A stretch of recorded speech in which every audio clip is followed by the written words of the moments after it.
확고하게 뭔가를 받아들이려면 점검하는 시간이 필요하잖아요. 아무거나 받아들일 수가 없죠. 그죠? 그리고 확고하게 붙을 수가 없어요. 그래서 믿기 전에 받아들이는 과정이 있는 거니까 우리가 진짜 내가 여태까지 알던 거랑 다른 걸 받아들이려면은 우리가 점검을 해야 되겠습니다. 그래서 우리가 사도행전 20장 32절 말씀과 같이 사도 바울이 정말 안타깝게 섬기던 사람을 떠나가면서 어쩔 수 없이 떠날 수밖에 없는 그런 상황에서 얘기하는 거죠.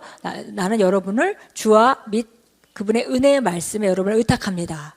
근데 그 말씀이 여러분을 든든하게 세워줄 것이고 유업을 누리게 해줄 것입니다. 이렇게 얘기를 했어요. 그래서 키는 뭐냐면 우리가 성장하고 발전하는데 키는 은혜의 말씀. 예, 그리고 주는 살아계신 성령님을 말하는 거죠. 주님, 하나님이라고 얘기 안 하고 주님이라고 얘기한 건 나에게 주인 되시는 그분.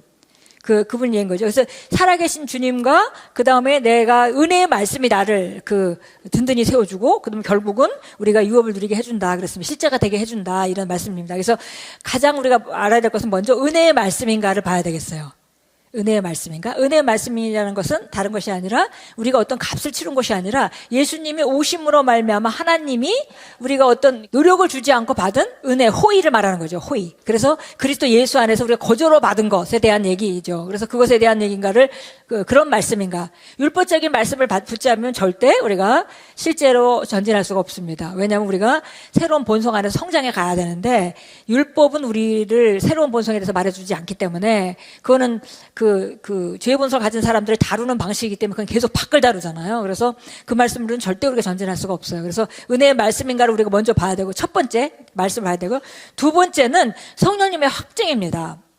근데 이 확증은 하나님께서 요한 1서 2장 20절에 너희가 가운데 성령님이 계시기 때문에 기름 부음이 거하기 때문에 아무도 너희를 가르칠 필요가 없다. 그렇게 말했고요. 그렇게 얘기를 했던 이유는 바로 성령님이 우리 안에 실제돼서 우리를 인도하고 계시다는 걸 이제 전제로 말씀하신 거잖아요. 그래서 기본적으로 성령님의 확증이 두 번째 이제 우리가 체크리스트입니다. 근데 이거는 성령님을 한 번 더 활성화시키니까 예를 들면 방언을 안 한다든지 아니면은 우리가 이런 훈련, 성령을 활성화시키는 그런 경험이 없다든지 이렇게 한 사람들은 감각이 없기 때문에 이거는 기준이 될 수가 없어요. 율법적으로 계속 시당생활 하던 사람들은 이 안에 있는 그 성령님의 확증이 이게 도구가 될 수가 없습니다. 왜냐면 이게 활성화되어 있지 않기 때문에.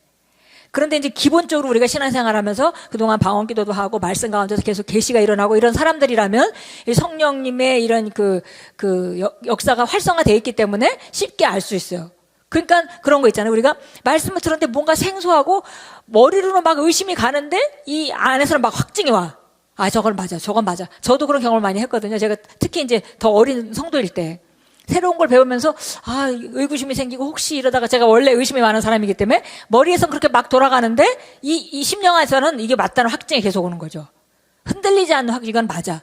그렇게 이제 오는 거죠. 그래서 두 번째는 바로 이것이 성령님의 확증입니다. 그래서 첫 번째는 은혜의 말씀인지 보고, 그 다음에 내 심령 안에, 내가 머리로서 계산하지 말고 이 심령 안에서 이 말씀의 확증이 있는가, 그걸 이제 봐야 되고요. 그 다음에 이제 마지막으로 보는 것이 열매입니다. 그러니까 말하자면은 의의 열매가 풍성하게 나타나는가. 쉽게 얘기하면 이 말씀을 배웠을 때, 내가 배웠을 때, 배우지 않았을 때보다 의의 열매가 더 풍성하게 나타나는가, 이거죠. 근데 만약에 그 의의 열매는 삶의 열매로 나타나야 되는데, 근데 만약에 어떤 말씀을 배웠는데, 그 말씀을 배우니까 막 굉장히 사람이, 균형을 잃고, 그 다음에 막 그냥 교회만 열심히 가고, 가족은 나몰라 내팽개치고, 막 이렇게 불균형한 그런 삶을 살아간다면 그거는 좋은 열매가 아니죠. 예. 그래서 이제 마지막으로 보는 게 열매입니다. 왜냐하면 예수님도 마태복음 7장 17절 이하 20절까지 해서 이렇게 얘기합니다. 그 나무는 그 열매로 안다. 근데 좋은 열매가 나는 나쁜 나무가 없고, 그 다음에 나쁜 열매가 나는 좋은 열매가 없다. 그래서 열매가 좋으면 그 나무가 좋은 것이고, 나무가 나쁘면은 반드시 나쁜 열매가 나타나게 된다. 이렇게 얘기를 하셨죠. 그래서 예수님이 여러 번 복음서에서 그런 얘기를 해주셨습니다. 그래서 우리가 이제 의의 열매가 더 많이 나타나는가? 그거는 구체적으로 말하면 이런 거죠.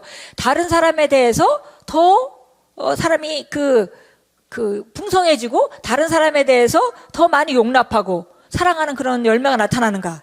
예, 그리스도를 섬기는 영광이 더 나타나는가? 이 말씀을 들음으로 말며. 그리고 정말 삶이 더 다스려지는가, 더 행복하고 감사한 삶을 살고 있는가, 이런 걸 보면은 그 열매가 나타나는 거잖아요.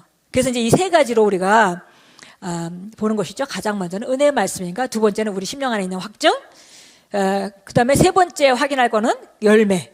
예, 이 말씀을 하러 말미암아. 그러니까 만약에 내가 새로운 메시지라면 이 말씀을 하는 사람들이 나보다 더 그 삶의 어떤 감사와 이런 열매를 많이 맺고 있는가, 이런 걸 보면 정확하게 알 수 있는 거죠. 그렇다면 이거는 이제 내가 받아들일 만한 것이고 진리고, 그러니까 이걸 내가 붙들고 내 것으로 만들어야겠다 선택하는 것이고, 그 다음에 이제 확고하게 우리가 붙들 수 있는 것입니다.